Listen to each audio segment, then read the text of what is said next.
जय हिंद दोस्तों। स्वागत है आप सबका अपने चैनल स्कूलिंग एजुकेशन पे। दोस्तों, वेलकम। आज हम लोग दिसंबर 2018 के प्रीवियस ईयर पेपर की जो है पेपर फर्स्ट के हम लोग सीटीपी के प्रश्नों को देखने वाले हैं। ठीक है, सीटीपी के प्रश्नों को देखने वाले हैं। तो दोस्तों, अगर चैनल को सब्सक्राइब नहीं किए तो चैनल को सब्सक्राइब कर लें, वीडियो को लाइक कर दें और जितने भी आपके फ्रेंड सर्कल है सबके साथ वीडियो को शेयर कर दें। ठीक है, ठीक है। आज आज हम लोग के पास पेपर फर्स्ट के जो आई बुकलेट है उसके प्रश्न पत्र हैं।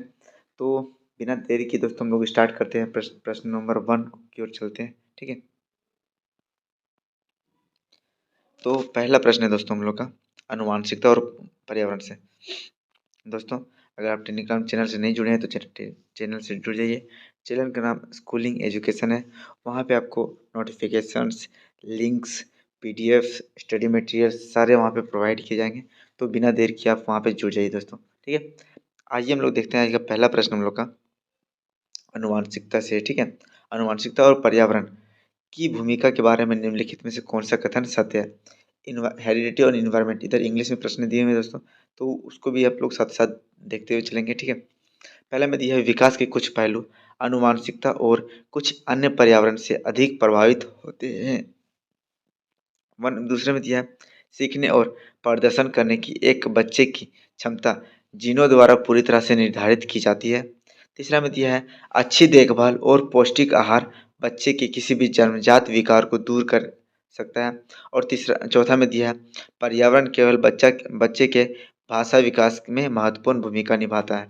तो आनुवांशिकता और पर्यावरण, ठीक है, विकास के बारे में भूमिका पूछा है। तो दोस्तों, बात करें आनुवांशिकता और पर्यावरण का, तो विकास में जो है ये दोनों अहम भूमिका निभाता है दोस्तों। ठीक है, ये तो ऑप्शन नंबर 1 सही हो जाएगा इसका।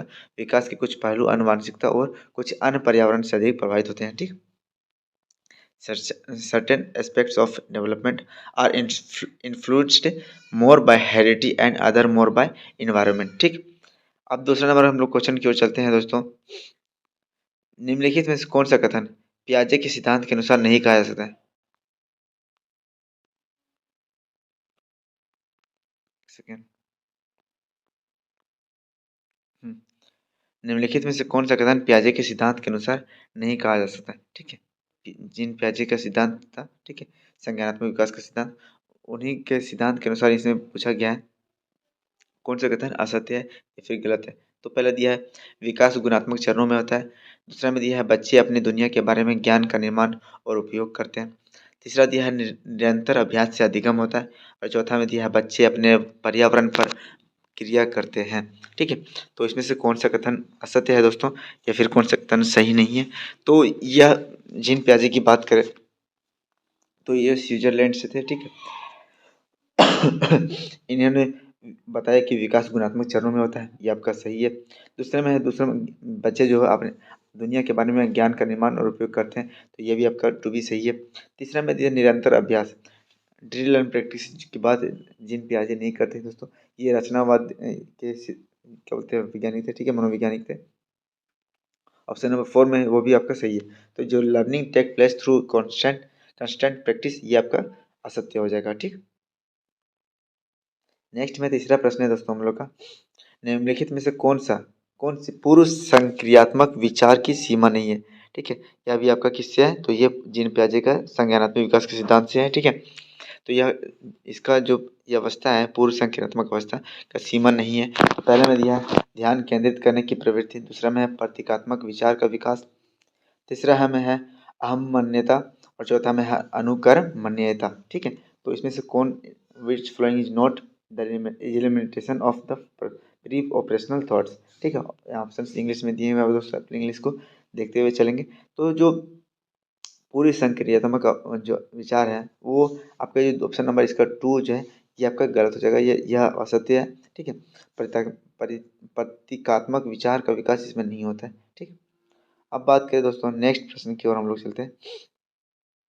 क्वेश्चन नंबर 4 की बात करें तो डैश के अलावा निम्नलिखित कारणों से खेल युवा बच्चों के विकास में एक महत्वपूर्ण भूमिका निभाता है। ठीक है, और ऑप्शन में दिया हुआ है इसका डैश वे अपने शरीर पर निपुणता प्राप्त करते हैं। वे अपनी इंद्रियों को उत्तेजित करता है। यह समय बिताने का एक सुखद तरीका है। और चौथा में दिया है, वे नए कौशल हासिल करते हैं और सीखते हैं कि उन्हें कब उपयोग किया जाए। ठीक है। तो बात करें दोस्तों खेल और युवा। ठीक है। खेल युवा बच्चों में विकास में किसी महत्वपूर्ण भूमिका निभाता है। जो पहले बच्चे गेम खेलते हैं, ठीक है, तो वो उसकी जो विकास है उसमें कैसे वो भूमिका निभाता है। तो ये क्या कर रहा है, बॉडी को क्या करता है, बॉडी को उसके बॉडी को मास्टरी और बॉडी मतलब वो अपने जो बॉडी में और निपुणता प्राप्त करने में मदद करता है, शरीर का निपुणता प्राप्त करने में मदद करता है। ठीक है। बच्चे है खेलेंगे कूदेंगे तो उसका स्वास्थ्य अच्छा होगा। ठीक है। उसकी हड्डियाँ मजबूत होगी। ठीक है। तो शरीर पर निपुणता प्राप्त करने में मदद करता है। ये क्या है, आपका सही है। ठीक है। उसके बाद फिर क्या है, दूसरा मैंने बोल रहा है यह इसकी इंद्रियों को उत्तेजित करता है। ठीक है। तो बच्चे के जो स्टिमुलस सेंस है उसको भी क्या कर रहा है, ये या क्या बोलते हैं, बढ़ा रहा है। ठीक है।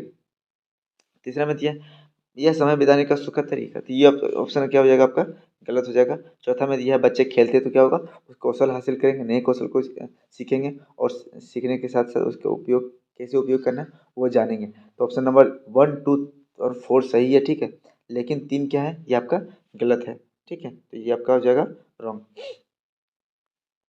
क्वेश्चन नंबर 5 की बात करें दोस्तों, तो निम्नलिखित में कौन सा प्रश्न बच्चों को गंभीर रूप से सोचने के लिए आमंत्रित करता है। कौन सा प्रश्न बच्चों को गंभीर रूप मतलब क्रिटिकल थिंकिंग का डेवलपमेंट कैसे हो सकता है, कौन सा प्रश्न बच्चों को करेंगे तो उसमें क्रिटिकल थिंकिंग का विकास होगा। ठीक है। गंभीर रूप से वो सोचेगा। पहले में दिया है, क्या आप इसका उत्तर जानते हैं। दूसरे में सही जवाब क्या होगा। चौथा में दिया है, क्या आप इस तरह की स्थिति के बारे में सोच सकते हैं। और चौथा में दिया विभिन्न तरीके से हम इसे कैसे हल कर सकते हैं। तो ऐसा कौन सा प्रश्न बच्चों से पूछेंगे कि वह जो है गंभीर रूप से सोचने के लिए आमंत्रित होगा। ठीक है। क्रिटिकल थिंकिंग करेगा। तो इसमें ऑप्शन नंबर 4 सही हो जाएगा दोस्तों। What are the different way in in which we can solve this. इसको हम कैसे किस तरह से अन्य तरह से इसको हल कर सकते हैं। अगर कोई समस्या बच्चों के सामने दे दिया जाए, उसको पूछा जाए कि आप इसको अन्य अलग अलग तरीके से किस प्रकार हल करेंगे, तो बच्चों में वो क्या होगा, जो गंभीर रूप से चिंतन जो है वो डेवलपमेंट होगा, क्रिटिकल थिंकिंग डेवलपमेंट होगा। ठीक है। तो ऑप्शन नंबर इसका 4 सही हो जाएगा। नेक्स्ट प्रश्न की बात करें दोस्तों, क्वेश्चन नंबर 6 है, निम्नलिखित में से कौन सा विकल्प प्रगतिशील शिक्षा का सबसे अच्छा उदाहरण है। प्रगतिशील शिक्षा, ठीक है, प्रोग्रेसिव एजुकेशन की बात कर रहा है। इधर इंग्लिश में दिया है दोस्तों, इंग्लिश को देखते चलेंगे। ठीक है। पहला में दिया है करके सीखना, परियोजना विधि, सहयोग से सीखना। दूसरा में दिया है थीमेटिक इकाइयाँ, नियमित इकाई, परीक्षण और रैंकिंग। तीसरा में दिया है व्यक्तिगत अधिगम, क्षमता समूह बनाना, छात्रों की लेबलिंग करना। और चौथा में दिया है परियोजना विधि, क्षमता समूह बनाना, फिर रैंकिंग करना। तो यहाँ पे सब में 3-3 ऑप्शंस दिए हुए दोस्तों, जिसमें प्रगतिशील शिक्षा के लिए सबसे बेस्ट एग्जाम्पल क्या होगा, सबसे बेस्ट उदाहरण क्या होगा, वर्णन करता है, तो वो उसका ऑप्शन सेलेक्ट करना है। ठीक। यहाँ पे देखेंगे दोस्तों, बच जो कि प्रगतिशील शिक्षा में है उसमें बच्चों को हम लोग क्या करेंगे, लर्निंग करके सीखने पे जोर देंगे। ठीक, ये सही है। परियोजना विधि प्रोजेक्ट प्रोजेक्ट बनाने के लिए देंगे उसको, परियोजना विधि के द्वारा उसको पढ़ाएंगे। और कोलैबोरेटिव एजुकेशन है, ठीक है, इसको बढ़ावा देंगे। तो ऑप्शन नंबर 1 इसका सही हो जाएगा। यहाँ पे देखिए दोस्तों, ऑप्शन नंबर 4 में दिया रैंकिंग, बच्चों को रैंकिंग नहीं, लेवलिंग, तो यहाँ पे भी रैंकिंग, तो ये रैंकिंग क्या एक नेगेटिव टेक बच्चे। ठीक है। तो ये आपका गलत हो जाएगा। बाकी बात आपका क्या एक नंबर का सही हो जाएगा। क्वेश्चन नंबर 7 की बात करें दोस्तों, तो प्रगतिशील कक्षा में के बारे में निम्नलिखित में से कौन सा कथन असत्य कथन बताता है। प्रगतिशील कक्षा, ठीक है, प्रोग्रेसिव एजुकेशन, यहाँ पे क्या बोल रहा है, स्वयं शिक्षा स्वयं ही जीवन है। ऐसा ऐसा कथन किसमें सही होगा। ठीक है, कौन सा एग्जाम्पल सही होगा। तो पहला में दिया है स्कूली शिक्षा को अथा संभव लंबे समय तक जारी रखना चाहिए। दूसरा में दिया है स्कूलों की आवश्यकता नहीं है, बच्चे अपने जीवन के अनुभव से सीख सकते हैं। और तीसरा में दिया है स्कूल में शिक्षा सामाजिक और प्राकृतिक दुनिया को प्रतिबिंबित करता है। और चौथा दिया है जीवन सच्चा शिक्षक है। इधर इंग्लिश में ऑप्शन दिए हुए दोस्तों, इसको देखते चलेंगे। तो प्रगतिशील शिक्षा जो है कोलैबोरेटिव एजुकेशन में बात करें, तो बच्चों के जो पाठ्यक्रम में जिन चीज़ों को सम्मिलित किया गया है वह आज के सामाजिक परिप्रेक्ष्य को सम्मिलित किया गया, ठीक है, प्राकृतिक परिप्रेक्ष्य को सम्मिलित किया जाएगा, ताकि जो बच्चे सीखेंगे यहाँ पे स्कूल्स में जो सीखेंगे उसको अपने सोशल पर्सपेक्ट्स में वहाँ पे यूज कर सकते हैं, प्राकृतिक जीवन में, सामाजिक जीवन में, सांस्कृतिक जीवन में उसका उपयोग कर सकते हैं, ठीक है। तो ऑप्शन नंबर 3 इसका सही हो जाएगा। Education in school should reflect the social and natural world, ठीक है। दुनिया स्कूल में शिक्षा सामाजिक और प्राकृतिक दुनिया को प्रतिबिंबित करते हैं, ठीक। ये ऑप्शन नंबर 3 इसका सही हो जाएगा। क्वेश्चन नंबर 4 है दोस्तों, कोलबर्ग से। कोलबर्ग के सिद्धांत के योगदान के रूप में निम्नलिखित में से किसे माना जाता है? पहला में दिया है उसके नैतिक उसके सिद्धांत ने संज्ञानात्मक परिपक्वता और नैतिक परिपक्वता के बीच का सहयोग समर्थन किया है। सिद्धांत में विस्तृत विस्तृत परीक्षण प्रक्रिया है, या नैतिक तर्क और कार्रवाई के बीच संबंध स्थापित करता है। या चौथा में उसका विश्वास है कि बच्चे नैतिक दार्शनिक होते हैं, ठीक है। तो इसमें कौन सा सही है, ठीक है। कोलबर्ग के सिद्धांत के योगदान के रूप में निम्नलिखित किसे माना जा सकता है? तो बात करें दोस्तों, कोलबर्ग जो है उन्होंने नैतिक विकास का सिद्धांत दिया था। अपने सिद्धांत में इन्होंने तीन तीन स्तर बताए थे, ठीक है, 6 चरण, ठीक है, three level and six stages, ठीक है, 3 लेवल एंड 6 स्टेजेज, ठीक है, उन्होंने कोलबर्ग में बताया था। तो पहला में जो ऑप्शन में दिया दोस्तों, his theory has support and association between cognitive maturity and moral maturity, ठीक है। तो ऑप्शन नंबर इसका 1 सही हो जाएगा, ठीक है। कोलबर्ग सिद्धांत में किसके रूप में मान्यता मिली? तो ऑप्शन नंबर 1 इसका सही हो जाएगा, ठीक। आगे बात करें क्वेश्चन नंबर 9 की ओर। जोन ऑफ प्रोक्सिमल डेवलपमेंट से प्रश्न है, ठीक। उस चरण को जब अधिकतम विकास संभव है। दूसरा में दिया है उस विकासात्मक चरण को जब बच्चा सीखने की पूरी जिम्मेदारी लेता है। तीसरा में दिया है एक संदर्भ को जिसमें बच्चे सहयोग के सही स्तर के साथ कई कार्य लगभग समय कर सकते हैं। और चौथा में दिया है उस सीखने के बिंदु को जब सहयोग वापस लिया जा सकता है। तो जोन ऑफ प्रोक्सिमल डेवलपमेंट की बात करें दोस्तों, तो मैंने पिछली वीडियो में भी बताया था कि यह क्या है। अगर कोई बच्चा बिना किसी सपोर्ट के इतने इस स्तर तक अपना सक्षम हो रहा है उस कार्य को करने में, और उसको बाहरी किसी सपोर्ट मिल जाता है, तो वह इस स्तर तक पहुंच सकता है। इसी स्तर को क्या बोलते हैं? जोन ऑफ प्रोक्सिमल डेवलपमेंट, ठीक है, निकटवर्ती विकास का क्षेत्र। तो इसमें से कौन सा कथन में जो इसको स्पष्ट कर रहा है? तो ऑप्शन नंबर 3 इसका सही हो जाएगा दोस्तों। ये context in which children can almost perform a task on their own with the right level of support, ठीक है, एक संदर्भ को जिसमें बच्चे सहयोग के सही स्तर के साथ कोई कार्य लगभग स्वयं कर सकते हैं। तो ऑप्शन नंबर 3 इसका सही हो जाएगा।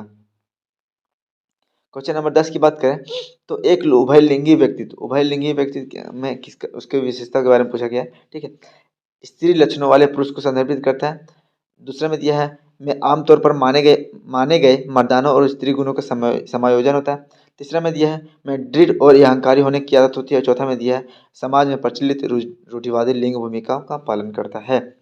तो उभयलिंगी व्यक्तित्व होता है उसमें कौन सी विशेषता पाई जाती है? तो उभयलिंगी व्यक्तित्व में दोस्तों स्त्रीलिंग और पुल्लिंग दोनों की गुण क्या होते हैं? समायोजन होता है, दोनों गुण का समायोजन होता है। ऑप्शन नंबर 2 इसका क्या हो जाएगा? सही हो जाएगा, ठीक है। क्वेश्चन नंबर 11 की बात करें, बच्चे देश को छोड़कर अन्य सभी के द्वारा लिंग भूमिका का ग्रहण करते हैं। लिंग भूमिका जो है ग्रहण करते हैं किसको छोड़ करके? तो पहला में दिया है मीडिया, दूसरा में सामाजिकरण, तीसरा में संस्कृति और चौथा में ट्यूशन, ठीक है। इंग्लिश में भी यहाँ पे ऑप्शन दिए हुए हैं। Children acquire gender roles through all the following except, एक को छोड़ करके सबसे ग्रहण करते हैं, तो वो कौन सा है? पहले में मीडिया, सोशलाइजेशन, कल्चर और ट्यूटरिंग। तो इसमें देखता हूँ दोस्तों 11 नंबर का ऑप्शन 4 जो है आपका ये गलत हो जाएगा। ये इसको छोड़ करके बच्चे सभी में लिंग भूमिका या फिर जेंडर रोल को ग्रहण करते हैं।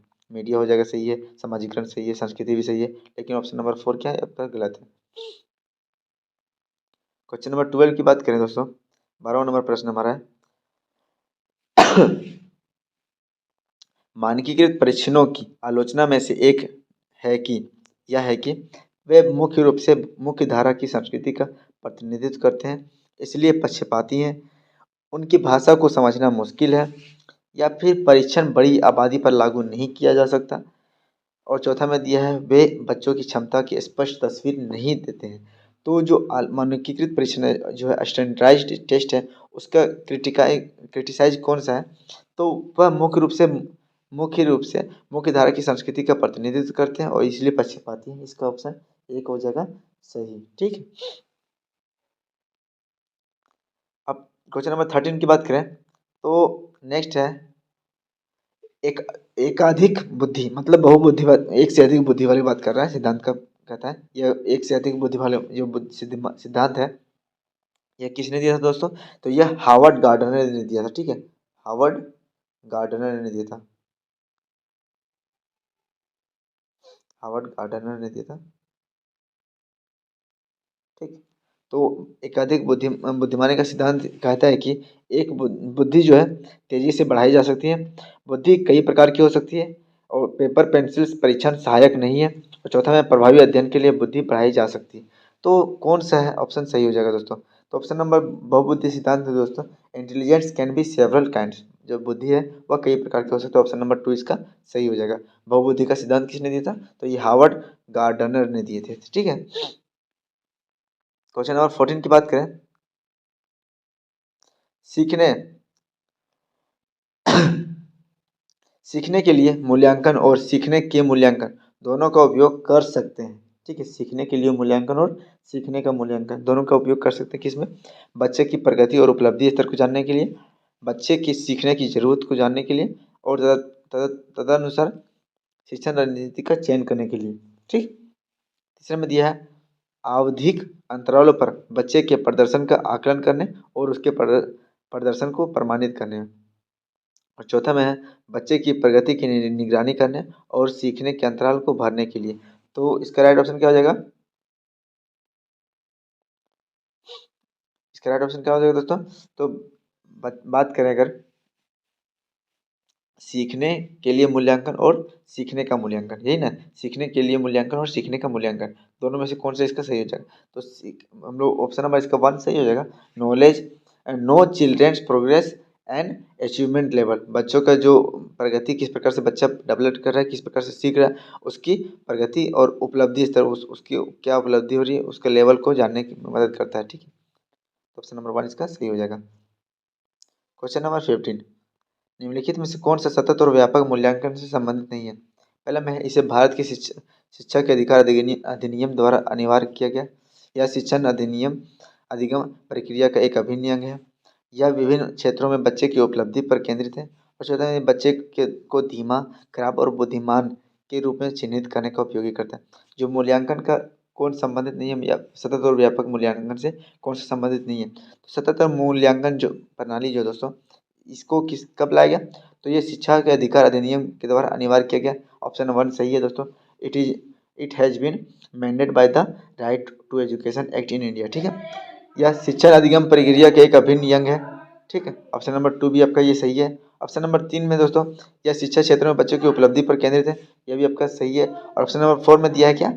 यह बच्चों के धीमे, खराब और बुद्धिमानी के रूप में चिन्हित करने के रूप में उपयोगी होता है। ठीक है, it is useful to label children as a slow, poor और इंटेलिजेंट, बच्चों को कम सीखे हुए, कम बुद्धिमानी, धीमे सीखने वाले बच्चे और बुद्धिमान बच्चों के रूप में चिन्हित करने में भी उपयोगी नहीं है। ठीक है, तो इसका ऑप्शन नंबर 4 इसका क्या हो जाए? गलत है। ठीक। क्वेश्चन नंबर 16 की बात करें तो बच्चों में प्रतिभाशालीता के कारण हो सकता है, कोई बच्चा अगर प्रतिभाशाली बच्चा है, ये गिफ्टेडनेस है बच्चा है, तो उसकी क्या कारण हो सकते हैं? पहला में दिया है अनुवांशिकता और वातावरण के बीच अंतर क्रिया। दूसरा में दिया एक संसाधन समृद्ध वातावरण। तीसरा में दिया है सफल माता पिता। और चौथा में दिया है अनुशासित दिनाचार्य। तो इसमें राइट ऑप्शन क्या हो जाएगा?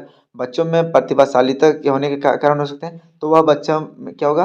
अनुवांशिकता और वातावरण के बीच अंतर क्रिया के कारण हो सकता है। ऑप्शन नंबर 1 इसका सही हो जाएगा। And interplay between heredity and environment. ठीक है। क्वेश्चन नंबर 17 की बात करें तो सामाजिक आर्थिक रूप से वांछित पृष्ठभूमि से आने वाले बच्चों को कक्षा के माहौल की आवश्यकता होती है, जो उन्हें अच्छा व्यवहार सिखाता है, उनके सांस्कृतिक और भाषाई ज्ञान को महत्व देता है और उनका उपयोग करता है, उसकी भाषा के उपयोग को हतोत्साहित करता है ताकि मुख्य धारा की भाषा सीख सके, और चौथा में बच्चों की उसकी क्षमताओं के आधार पर वर्गीकृत करता है। तो इसमें राइट ऑप्शन क्या हो जाएगा दोस्तों? बात करें यहाँ पे कुछ नेगेटिव टैग वर्ड्स के द्वारा इसको क्वेश्चन को एलिमिनेट करने के, तो यहाँ पे देखिए दोस्तों, वर्गीकृत करना, तो ये आपका गलत है। हतोत्साहित करना, और ये भी आपका नेगेटिव टेक वर्ड है, ठीक है। तो ये दोनों आपके तो वैसे ही गलत हो गया, तो ऑप्शन नंबर 3 और 4 तो वैसे ही गलत हो गया। राइट ऑप्शन क्या हो जाएगा, सामाजिक आर्थिक रूप से वांछित पृष्ठभूमि जो कुछ बच्चे बैकवर्ड क्लासेस से आते हैं, जो छोटे पिछड़े हुए क्षेत्र से आ रहे हैं, तो उसको बच्चों को कक्षा के माहौल में कैसा माहौल आवश्यकता चाहिए, तो उसके सांस्कृतिक और भाषाई ज्ञान को महत्व देना चाहिए और उसका उपयोग करना चाहिए। तो ऑप्शन नंबर 2 इसका सही हो जाएगा, ठीक है। क्वेश्चन नंबर 18 की बात करें तो कक्षा में सृजनात्मक और प्रतिभाशाली बच्चे के लिए आवश्यक हस्तक्षेप निर्भर करता है। पहला में दिया है शिक्षक द्वारा अनुकूलित और प्रेरक निर्देशन तरीकों का प्रयोग करके। दूसरा में है अतिरिक्त समय दिए जाने पर। तीसरा में है उन्हें प्रति स्नेही होने के नाते पर, और उन्हें अन्य बच्चों को पढ़ाने की जिम्मेदारी देने पर। तो सृजनात्मक कब होगा, ठीक है। कक्षा में सृजनात्मक और प्रतिभाशाली बच्चे के लिए आवश्यक हस्तक्षेप निर्भर करता है क्या करना चाहिए, ठीक है। तो यहाँ पे देखते हैं दोस्तों, इधर इंग्लिश में दिया हुआ है और हिंदी में भी, तो देखते जाओ, इंग्लिश के प्रश्नों को देखते जाएंगे। तो शिक्षक द्वारा अनुकूलित और प्रेरक निर्देशन तरीकों का प्रयोग करना चाहिए। Use of customise and stimulating instructional method by the teacher. Option number 1 इसका सही हो जाएगा। कक्षा में सृजनात्मक और प्रतिभा बच्चे के लिए क्या चाहिए, वो कक्षा शिक्षक के द्वारा क्या करना चाहिए, अनुकूलित और प्रेरक निर्देशन का तरीकों का उपयोग करना चाहिए। क्वेश्चन नंबर 19 है दोस्तों, अति संवेदनशील अति संवेदनशील बच्चों को सीखने में मदद करने के लिए निम्नलिखित में से कौन सा तरीका उपयुक्त है, ठीक है। ऑप्शन नंबर 1 है एक कार्य उपयुक्त नहीं है, ठीक है, नोट पे ध्यान देना, ठीक है। एक कार्य को छोटे प्रबंधनीय खंडों में तोड़ना, अधिगम के लिए वैकल्पिक तरीकों को पेशकश करना, उन्हें दैनिक कार्यक्रम के रूप में शारीरिक गतिविधि का समावेशन करना, या बेचैन होने पर उन्हें फटकार लगाना, ठीक है। तो कौन सा वे जो है गलत होगा, सही नहीं है, उपयुक्त नहीं है। जो अति संवेदनशील बच्चा है उसको सिखाने में मदद करने के लिए कौन सा सही तरीका उपयुक्त नहीं है, ठीक। तो हम बच्चों को क्या करेंगे, कार्य दे रहे हैं उसको छोटे छोटे खंडों में विभाजित करेंगे और प्रबंधनीय खंडों में तोड़कर उसको सिखाएंगे। ऑप्शन नंबर 1 सही है। अधिगम में वैकल्पिक तरीकों का पेशकश करने के लिए, अगर अधिगम करा रहे हैं तो उसमें क्या होगा, अलग अलग तरीकों का पेशकश करेंगे, ठीक है। ये भी आपका सही है। ऑप्शन नंबर 3 में दिया है या दैनिक कार्यक्रमों में शारीरिक गतिविधियों का समावेश, जो उसके दैनिक कार्यक्रम स्कूल में होते हैं, क्लासेस में होते हैं, तो उसमें क्या कर शारीरिक गतिविधि का समावेश करेंगे, ठीक है, फिजिकल एक्टिविटी कराएंगे, ठीक। तो ऑप्शन नंबर 3 भी आपका सही है, लेकिन यहाँ पे 4 जो है वो आपका गलत है।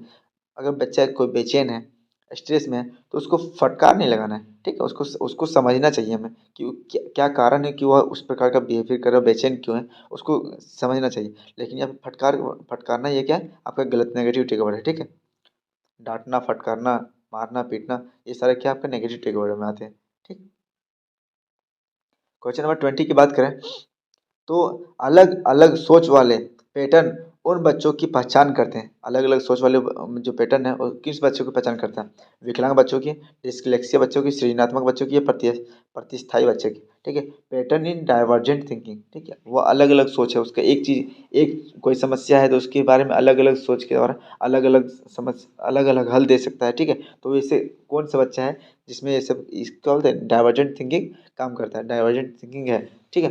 तो बात करें दोस्तों सृजनात्मक या फिर क्रिएटिव स्टूडेंट, उसमें क्या होता है, सृजनात्मक बच्चों में डाइवर्जेंट थिंकिंग होती है, ठीक। तो ऑप्शन नंबर 3 इसका सही हो जाएगा। 21 क्वेश्चन की बात करें, 21 नंबर का, तो निम्नलिखित में से कौन सा शिक्षक द्वारा कक्षा में बच्चों के लिए समस्या हल करने के तरीका का वर्णन नहीं है, ठीक है। समस्या हल करने का तरीका का वर्णन नहीं है, ठीक है, कक्षा में। तो किसी विशेष समस्या को हल करने के बारे में अपनी विचार प्रक्रियाओं पर चर्चा करना, कुछ हल करते समय गलतियों को करने करने के प्रति ईमानदार रहना, या फिर सोच, विचार, परीक्षण और विभिन्न उत्तरों जैसे शब्दावलियों का प्रयोग करना, या अभिसरण उत्तरों वाले प्रश्न पूछना, ठीक है। तो कौन सा नहीं है दोस्तों, तो हम लोग देखते हैं दोस्तों ऑप्शन नंबर क्वेश्चन नंबर 21 की बात करें तो 21 में देखते हैं हम लोग कि जो टीचर का है वह अभिसरण नहीं, ठीक है, अपसरण होना चाहिए। यहाँ पे क्या दिखा है, think option question number option में देखिए यहाँ पे कन्वर्जेंट थिंकिंग दिया हुआ है, ठीक हो, कन्वर्जेंट थिंकिंग, ये नहीं हो छोड़ करके क्या होना चाहिए हमको, डाइवर्जेंट थिंकिंग, ठीक है, विविध सोच वाले, ठीक है, अलग अलग एक कोई समस्या है तो अलग अलग सोच वाला होना चाहिए, ठीक। तो ऑप्शन नंबर इसका 4 क्या हो जाएगा, गलत हो जाएगा, ठीक है। कौन से शिक्षक के द्वारा कक्षा कक्षा में बच्चों की समस्या के हल करने के लिए तरीका का वर्णन करता है, नहीं कर सकता है, तो ऑप्शन नंबर 4 इसका सही हो जाएगा, ठीक। क्वेश्चन नंबर 22 की बात करें, निम्नलिखित में से कौन सा एक संवेग है?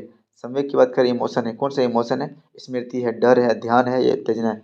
विच फ्लोइंग द जो is which one of the following is an emotion? Memory, fear, attention या स्टिमुलस? तो इसमें संवेग की बात करें तो कौन सा संवेग है? तो आपका डर क्या है, फियर क्या है, आपका एक इमोशन है। ठीक है, तो ऑप्शन नंबर 2 इसका सही हो जाएगा। ठीक। क्वेश्चन नंबर 23 की बात करें दोस्तों, एक 3 साल का बच्चा दूध 3 साल का बच्चा है, कितने साल का बच्चा है? 3 साल का बच्चा। ठीक है, बता रहा है कि दूध बूथ पर मशीन द्वारा दूध का उत्पादन होता है। ठीक है, वो क्या बता रहा है कि एक दूध बूथ है, वहाँ पे मशीन के द्वारा दूध का उत्पादन होता है। या क्यों बता रहा है? बच्चे की समझ का सबसे अच्छा स्पष्टीकरण प्रदान करता है। बच्चे ये उसके समझ पे आधारित है, वो क्या समझ बताना चाह रहा है। ठीक है, तो बच्चे को जो दुनिया का बहुत सीमित आवरण अनावरण ज्ञान है, जो बच्चों को क्या है, दुनिया का सीमित ज्ञान है। ठीक है, ये बता रहा है। या फिर बच्चे का जवाब दूध बूथ से खरीदने के अनुभव पर आधारित है। बच्चे ने गायों को कभी देखा ही नहीं है। या फिर बच्चे का परिवार बच्चे को प्राकृतिक वातावरण प्रदान नहीं करता है। तो इसमें राइट ऑप्शन क्या हो जाएगा?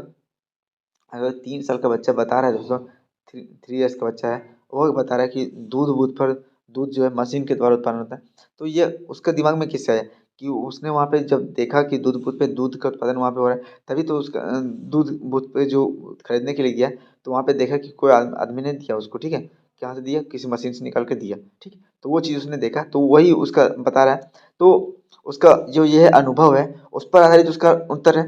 उन्हें ऐसा तो नहीं है कि उसने कभी गाय नहीं देखा होगा। ठीक है, देखा होगा, लेकिन उसने दूध कहाँ से खरीदा? दूध बूथ से खरीदा। तो वहाँ पे उसका अनुभव क्या है कि दूध बूथ पे जो है किसी मशीन से निकाल के दिया, तो उसका अनुभव वहाँ से प्राप्त किया। ठीक है, तो ऑप्शन नंबर 2 इसका सही हो जाएगा कि बच्चे का जवाब जो है दूध बूथ से दूध खरीदने के अनुभव पर आधारित है। 24 की बात करें, निम्नलिखित में से कौन सा शिक्षक की भूमिका का सबसे अच्छा वर्णन करता है? शिक्षक की भूमिका का सबसे अच्छा वर्णन कौन करता है? पहला में दिया है, कक्षा में शिक्षक की सबसे महत्वपूर्ण भूमिका अनुशासन को बनाए रखना है। दूसरा में दिया है, एक शिक्षक को निर्धारित पाठ्यक्रम का पालन करना चाहिए। तीसरा में दिया है, पाठ्यक्रम को समय पर पूरा करने के साथ दोहराने के लिए पर्याप्त समय देना चाहिए। और चौथा में दिया है, आराम के लिए जगह बनाना जहाँ बच्चे संवाद और पूछताछ के माध्यम से सीखते हैं। तो शिक्षक की भूमिका का सबसे अच्छा वर्णन कौन करता है? कौन सा कथन कर रहा है? तो शिक्षक की भूमिका क्या सिर्फ कक्षा में अनुशासन बनाए रखना है, या फिर सिर्फ निर्धारित पाठ्यक्रम का पूरा पालन करना है, या फिर समय पाठ्यक्रम को पूरा करके उसको दोहराने के लिए पर्याप्त समय देना है? सिर्फ इतना ही काम नहीं है बच्चों को, हमें शिक्षक का काम होता है, शिक्षक का दायित्व होता है, फिर सबसे अच्छा होता है कि वह बच्चों को क्या कैसा माहौल प्रदान कराए?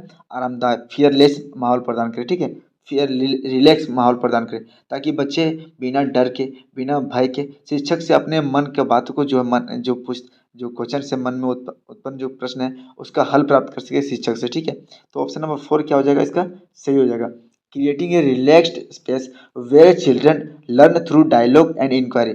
आराम के लिए जगह बनाना जहाँ बच्चे संवाद और पूछताछ के माध्यम से सीखते हैं। ठीक है, क्वेश्चन नंबर 25 की बात करें दोस्तों,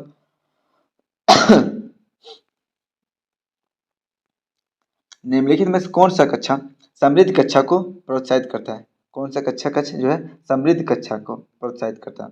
पहला में दिया, वह कक्षा जिसमें प्रदर्शित विभिन्न प्रकार की सामग्री बच्चों की पहुंच से परे हो, ताकि सामग्री लंबे समय तक चलती रहे। मतलब यहाँ पे क्या बोल रहा है, जो विभिन्न प्रकार की सामग्री है बच्चे की पहुंच से बच्चे वहां पे ना पहुंचे, ताकि क्योंकि बच्चे खराब कर देते हैं। इसका कथन का कहने का तात्पर्य क्या है कि बच्चे उसको खराब कर देते हैं, बच्चे की पहुंच से दूर हो। ठीक है, ताकि लंबे समय तक वो सामग्री लंबे समय तक चलती रहे। दूसरा में बोल रहा है, वह कक्षा जिसमें खुली गतिविधियां कोने हो, विभिन्न प्रकार के बाल साहित्य खुली ताक में रखी हो, जो दिन के किसी भी समय प्राप्त किया जा सकता है।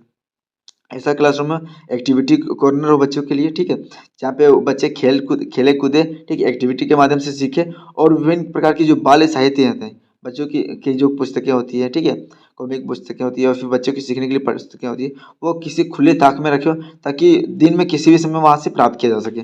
तीसरा में यह है, अलमारी में अच्छी तरह के संगठित सामग्री वाली कक्षा। ठीक है, अलमारी कक्षा कक्ष में जो है अलमारी हो, उसमें अच्छे से संगठित रूप से सामग्री को रखा हो। ठीक है, जहाँ सामग्री को सप्ताह में एक बार मुक्त खेल के लिए बाहर, सप्ताह में एक बार क्या बच्चों को वो सामग्री प्रोवाइड किया जाए, बाहर लाया जाए। ठीक है, बाहर लाया जाए जाता हो। फिर ऑप्शन नंबर 4 में है कि पाठ्यक्रम सामग्री द्वारा संचालित संरचित, ठीक है, संरचित और योजनाबद्ध अधिगम वाली कक्षाओं, ठीक है।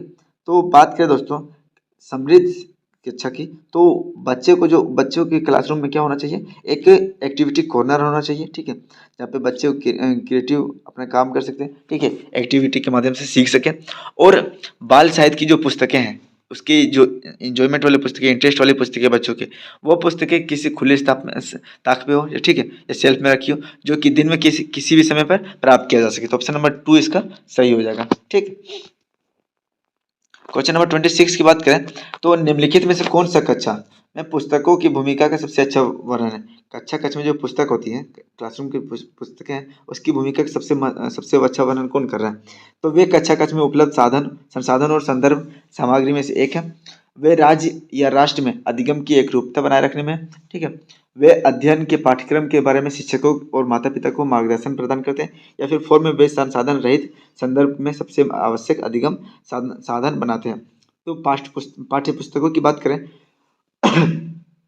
तो यह क्या बोल रहा है दोस्तों कि वे कक्षा के उपलब्ध साधन और संदर्भ की सामग्री में से एक है, ठीक है। ऑप्शन नंबर 1 तो इसका सही हो जाएगा, ठीक है। यहाँ पे बोला कि पूरे राज्य और राष्ट्र में सिर्फ एक रूपता बनाने के लिए रहो, ठीक है, ताकि जो जो सिलेबस झारखंड में पढ़ रहे वही सिलेबस आपका तमिलनाडु में चले, केरल में चले, दिल्ली में चले, ठीक है, उसकी वो बता रहा है। जैसे हमें दिया है कि पाठ्यक्रम के बारे में शिक्षकों और माता पिता को सिर्फ मार्गदर्शन प्रदान करता है।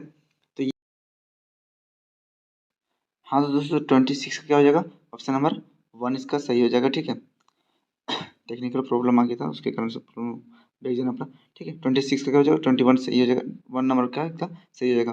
वे कक्षा में उपलब्ध संसाधन और संदर्भ की सामग्री में से एक है, ठीक है। ऑप्शन नंबर 1 इसका सही हो जाएगा, ठीक है। 27 की बात करें दोस्तों, 27 नंबर क्वेश्चन की बात करें तो जो राष्ट्रीय पाठ्याचार फ्रेमवर्क है NCF, ठीक है, नेशनल करिकुलम फ्रेमवर्क, ठीक है, NCF। एग्जाम से पहले आप लोग NCF को जो इसका नोटिस है, ठीक है, उसको एक बार अच्छे से पढ़ लेंगे, ठीक है दोस्तों, PDF को। तो NCF 2005 की अपनी समझ से प्राप्त की, ठीक है। पहला मानवतावाद, व्यवहारवाद, रचनावाद या फिर संज्ञानात्मक सिद्धांत। तो जो NCF ने अपनी समझ डैश से प्राप्त की, तो किससे प्राप्त की, तो यह रचनावाद से प्राप्त की, कंस्ट्रक्टिविज्म, ठीक है, रचनावाद से प्राप्त की। तो ऑप्शन नंबर इसका 3 सही हो जाएगा, ठीक है। NCF उसके बाद फिर क्वेश्चन नंबर 28 की बात करें दोस्तों, तो कक्षा में बच्चों को प्रेरित समझा जाता है, बच्चों को मोटिवेटेड किस रूप में हम लोग समझ सकते हैं। अगर कक्षा में जो बच्चा मोटिवेटेड है, तो हम कैसे समझ सकते हैं कि बच्चा मोटिवेटेड है, ठीक है। तो 1 में दिया है वे अच्छी तरह से वर्दी पहन के आते हैं। अगर कोई बच्चा अच्छी तरह से वर्दी पहन के आ रहा है, स्कूल में आ रहा है, तो क्या वो मोटिवेटेड है, या फिर वे कक्षा में अनुशासन बनाए रखते हैं। अगर वो अच्छे क्लासरूम में अनुशासन में है, डिसिप्लिन में है, मेंटेन कर रहा है, तो क्या वो मोटिवेटेड है। तीसरा में दिया वे सभी उपस्थिति में नियमित है, मतलब जो भी चीज़ एक्टिविटी होती है सब में होता है, सम्मिलित होता है, या फिर क्लासरूम में उपस्थित अटेंडेंस 100% है, तो क्या वो मोटिवेटेड है। या फिर वे शिक्षक से स्पष्टीकरण प्राप्त करने के लिए प्रश्न पूछते हैं। तो जो मोटिवेटेड स्टूडेंट की पहचान कैसे हो सकती है, तो वो कक्षा में जो है वह स्पष्टीकरण प्राप्त करने के लिए प्रश्न पूछेगा। जो भी चीज़ें उसकी समझ में नहीं आ रही, लेकिन वो समझने के लिए प्रयास करेगा, ठीक है, और अपने टीचर से प्रश्न करेगा, ठीक है। They ask questions seeking clarification from the teacher. Option number 4 इसका सही हो जाएगा। अब बात करें 29 की बात करें तो नेक्स्ट जो 29 प्रश्न है, 29 नंबर का, निम्नलिखित में से कौन सा बच्चों में अधिगम में सुधारने के लिए सबसे अधिक उपयुक्त है। पहला में नियमित मूल्यांकन परीक्षा आयोजित की जानी चाहिए। दूसरा में शिक्षकों को विभिन्न उदाहरणों और चित्रों का उपयोग करके विषय की व्याख्या करनी चाहिए। तीसरा में दिया है कक्षा में सभी प्रकार की शिक्षण सामग्री होनी चाहिए। और चौथा में दिया है शिक्षकों को वास्तविक जीवन स्थितियों पर बच्चों को एक दूसरे के साथ बातचीत करने में मदद करनी चाहिए। तो अधिगम में सुधार करने का सबसे उपयुक्त तरीका कौन सा होगा, ठीक है। तो यहाँ पे बोल रहा है क्या, रेगुलर असेसमेंट, ठीक है, शुड बी कंडक्टेड। यहाँ पे बोल रहा है शिक्षकों को विभिन्न उदाहरणों और चित्रों का उपयोग करके विषयों की व्याख्या करनी चाहिए, ठीक है। उसके बाद यहाँ पे शिक्षण सामग्री, सभी प्रकार की शिक्षण सामग्री होनी चाहिए। पर लेकिन सबसे बेस्ट जो है दोस्तों, ऑप्शन नंबर इसका 4 सही होगा। शिक्षकों को वास्तविक जीवन स्थितियों पर बच्चों को एक दूसरे के साथ बातचीत करने में मदद करनी चाहिए, ठीक, रियल लाइफ सिचुएशन पे बातचीत करने में उसको मदद करना चाहिए। तो ऑप्शन नंबर 4 सही हो जाएगा। क्वेश्चन नंबर 20 है दोस्तों, अनुशासन जो अधिगम वातावरण में महत्वपूर्ण भूमिका निभाता है। डिसिप्लिन जो है वो वातावरण में महत्वपूर्ण भूमिका निभाता है। तो किस प्रकार मदद करता है? बच्चों में अपने शिक्षा को विनियमित मॉनिटर करने के लिए, चुप्पी साधने के लिए, शिक्षकों को निर्देश देने के लिए, बच्चों को रटकर पढ़ाने के लिए। तो यहाँ पे दिया है रटकर, तो वैसे भी गलत हो जाएगा। चुप्पी बच्चे का क्लास में चुप रहेंगे, पैसिव मोड में रहेंगे तो फिर बच्चे सीखेंगे कैसे? फिर यहाँ पे सिर्फ निर्देशन, ठीक है, तो ये भी नहीं। लेकिन अनुशासन जो है वह बच्चों में अपनी शिक्षा को विनियमित, अपने जो एजुकेशन है उसको रेगुलेट करने के लिए, अब क्या क्या सीख रहा है, किस प्रकार से सीख रहा है, उसको मॉनिटर करने के लिए मदद करता है। तो ऑप्शन नंबर 1 इसका आपका सही हो जाएगा। धन्यवाद दोस्तों। आज हम लोगों ने सीडीपी के टोटल जो आपके प्रश्न है तो उसको हम लोगों ने देखा, सीडीपी के 30 प्रश्नों को देखा, ठीक है, पेपर फर्स्ट के, ठीक है, 2018 के पेपर के फर्स्ट को हम लोग देखा सीडीपी को प्रश्नों को। तो उससे देखे कि बहुत सारे प्रश्न हैं जो आपका कोलबर्ग से सिद्धांत से, पैसिव एजुकेशन, पैसिव क्लासरूम से, ठीक है, और उसके बाद फिर कोलबर्ग, जीन पियाजे, ये सारे तो थे ही। तो इन सारे टॉपिक से हमेशा प्रश्न आते हैं, हर एग्जाम में प्रश्न आएंगे, ठीक है दोस्तों। तो इस तरह से अपने जो तैयारी है उसको रेगुलेट कीजिए दोस्तों। आप लोग अपनी तैयारी को मॉनिटर भी कीजिए, ठीक है। तो जय हिंद, जय भारत। वीडियो आप लोग बताएंगे दोस्तों कि आपके कितने प्रश्न सही हुए अंतिम में, ठीक है। धन्यवाद दोस्तों। जय हिंद। और वीडियो को लाइक कर दें, सब्सक्राइब कर लें चैनल को। धन्यवाद। जय हिंद, जय भारत।